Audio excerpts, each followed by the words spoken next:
About 5 years, 6 years into my business, I was starting to make money in ways that I was starting to become heavily taxed. Obviously, if you're making a lot of money, you're going to be taxed a lot, right? When you don't know what you're doing. And I had met through various friends, I had met this one guy who I met him through, I became a client of this couple who taught how to use lending as a means to generate wealth. And it was through them that I actually met this one guy. I'm not going to name his name. We'll call him Sam. I'll try and keep saying Sam. I'm not very good at that. I might even spill the beans. Anyway, so Sam was a genius when it came to setting up your finances in a way where you would not only build wealth, you would also avoid a lot of tax. He just had this way of understanding how the system worked, moving money around in different ways in different places and so on. And one of the problems he had always said that he had is that people didn't really understand what he was doing, and because of that, it would lead to rifts. And I thought to myself, well, that's not going to happen to me. I'm a smart guy. I can understand what he's doing. And so I ended up buying properties from him out of state.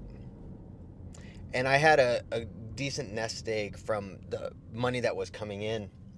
And so things were going relatively well. So I had bought properties in Florida, bought properties in Memphis, Tennessee, and had brought some rental units in St. Louis. And everything looked good. Everything looked like it was golden. And what's really started to happen was the properties were either cash flowing a little bit or they were just meeting what was happening. And that was not because they weren't generating cash flow every month, but there would be an issue here, an issue there. And when I went back to him, I'm like, dude, these properties are not doing what they're supposed to be doing. And Sam would say, well, you're going to save in taxes by doing this. And I said, well, I want to make money though. I don't want to just save in taxes. And it never even, I mean, really for years, they never got to the point where they were cash flowing in a way where I was making a huge profit or making a profit in general. I think even to this day, they are still at the point where I'm making, it's kind of flush, right? No, not necessarily profiting, not necessarily losing money. And so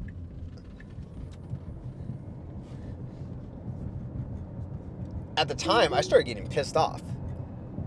I started thinking, dude, this guy's ripping me off. This guy, yeah, okay, I'm saving in taxes and blah, blah, blah.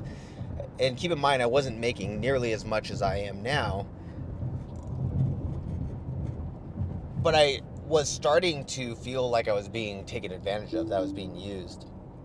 And that, and so I went to him and I started complaining. And I started saying, dude, these properties were supposed to make profit. They were supposed to do this. And he's like, well, dude, just trust me. You're gonna be able to sell these. You're also going to be saving a ton in taxes. And stupid me, I ended up just really getting frustrated and annoyed and doing exactly what he said that most people do. And we talk every now and then, but it's not the same. It's not the same as where, he's super willing to help or anything like that. Well, come to find out, he was absolutely right. The amount in taxes that I've saved amounts to hundreds of thousands of dollars, if not already over $1 million in taxes, based off of his strategy of using these rental properties in a specific way. And now I'm kicking myself in the butt because my ignorance and my inability to understand how to move money, how to use debt in ways that I do now, and utilize all these tools that I have at my disposal to build wealth and to avoid taxes. Had I known now what I known then what I know now, I would have made a lot more money. Continuing the strategy, continuing to grow with what he was teaching me. And it was because of my ignorance, is because I did not understand, I didn't take the time to really truly understand what was going on and the overall strategy, and I started getting frustrated that the bridge kind of started to break. We're still friends, still on good terms and everything like that, but ultimately, he's cautious of helping me, rightfully so, because of the frustration. Now, keep in mind, he could have communicated better, but at the same time, it was, I would say, 95% due to me just not understanding how things work. And rather than say, hey, educate me, I'll pay you to educate me, help me to understand why you're doing what you're doing, help me to understand, it was more of like, well, this is not working, that's not working, this isn't working, that's not working. And it led to this, like, I don't even want to work with this guy anymore. I have clients that are like that, who, with Prosulum and what we call virtual systems architects, VSAs, they're people overseas who create systems, they create documented processes and systems, and then they'll actually do the task. A lot of people, not a lot, but I'll have clients who come in just wanting someone to do work, someone like cheap labor, right? And I never built this company just to have cheap labor. I built this company to be able to scale businesses. And some clients will come in and they don't have a systems mindset. They don't have a mindset of scaling their business, don't have a mindset of getting out of their business and working on their business rather than being in their business. They come with a mindset of they know what's best. And immediately they start getting frustrated. Even though there's onboarding, even though there's things that they have to do and they have to agree with, and they have these stepping stones that they have to do in order to become a client, they still are so ingrained in the way they think that they become frustrated because they expect things to be a certain way, when in reality it's supposed to be completely different. This is where it takes a lot of guts and it takes a lot of humility to just let go and let somebody else who knows a lot more than you do help you to become successful. It takes surrender. This is where, in a lot of martial arts, you'll find that the best students are the ones who are not the most athletic, not the strongest, but they're the ones who listen the most, the ones who take in what's being said, they're humble about it, and then they implement.